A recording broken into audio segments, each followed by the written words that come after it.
Venons-en à l'information de cette matinée. Ce sommet extraordinaire européen sur la guerre en Ukraine, en présence de Volodymyr Zelensky, qui remercie les Européens pour leur soutien.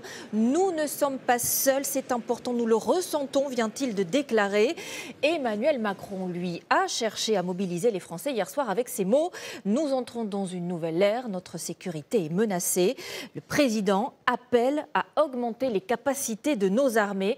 Qu'est-ce que cela veut dire très concrètement? Est-ce que cela peut se faire rapidement? Dans quel délai? Voici toutes les réponses avec Benoît Cristal, Cassandre de Wegner et Carlo Paredes.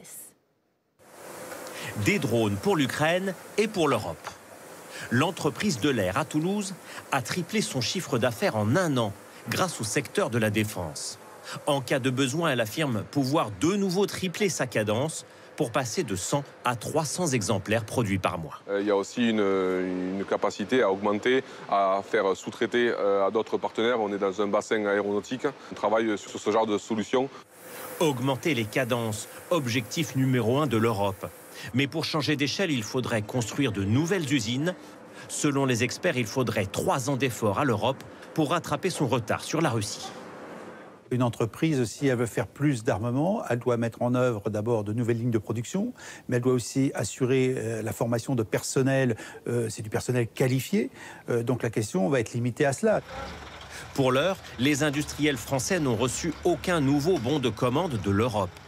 L'entreprise Dassault affirme qu'elle pourrait passer de 2 à 5 rafales produits par mois en cas de besoin.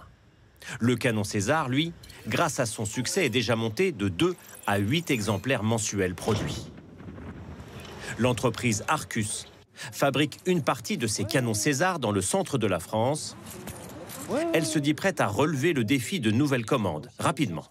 Donc on a aussi une capacité à augmenter nos effectifs avec des agences locales d'intérim que l'on forme aussi au fil de l'eau, avec une école des métiers que l'on a implantée au niveau du site l'année dernière.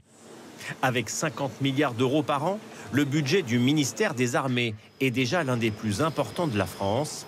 Avec l'augmentation promise d'ici 2030, il devrait se rapprocher du premier, celui de l'éducation nationale. Et dans son allocution hier soir, Emmanuel Macron a utilisé des mots très forts, largement repris dans vos journaux régionaux. La Russie est une menace, la patrie a besoin de vous, ou encore le moment exige des décisions sans précédent. Alors vous, quels efforts financiers seriez-vous prêts à faire? Francesco De Pacchi et Martin Falezzo vous ont posé la question ce matin à Marseille. C'est une allocution qui ne vous a pas laissé insensible. Il était assez inquiétant par rapport à la Russie. On ne sait pas trop vers où on va, si ça va nous toucher particulièrement ou pas. Une chose est sûre, vous allez être sollicité. C'est pourquoi la patrie a besoin de vous, de votre engagement. Un appel à l'engagement des Français. En clair, il va falloir trouver des dizaines de milliards d'euros pour renforcer notre armée. Première piste envisagée, la création d'un nouveau livret d'épargne ouvert à tous. S'il prend des sous de tous les usagers dans le livret pour la France, pour l'armement, pourquoi pas? De toute manière, vaut mieux qu'on ait des armes qu'on n'en ait pas. Avions, canons, chars, drones. La France compte investir massivement dans la défense. Mais le chef de l'État l'assure, ces nouvelles dépenses se feront sans hausse d'impôts. Vous avez du mal à y croire. Vous pensez que les impôts vont augmenter en réalité? Bien sûr, obligé. Il va chercher l'argent où pour le réarmement. Ça va être encore un peu plus d'argent que ça va nous coûter tout ça. Et si les impôts augmentent pas, c'est quelque chose d'autre qui va être supprimé. Enfin, j'en sais rien. Je veux dire, l'argent, il vient pas du ciel. Sans nouvelles taxes et sans toucher aux prestations sociales, comment l'État peut-il s'y prendre pour financer l'effort de guerre? Et quelles conséquences pour le quotidien des Français? Imaginez que ça va se jouer à 2 niveaux. Pour le budget français, avec la réallocation d'un certain nombre de dépenses. Ce matin, Sébastien Lecornu, le ministre de la Défense, disait « Les plans vélo, est-ce que c'est vraiment nécessaire ?» La question est bonne.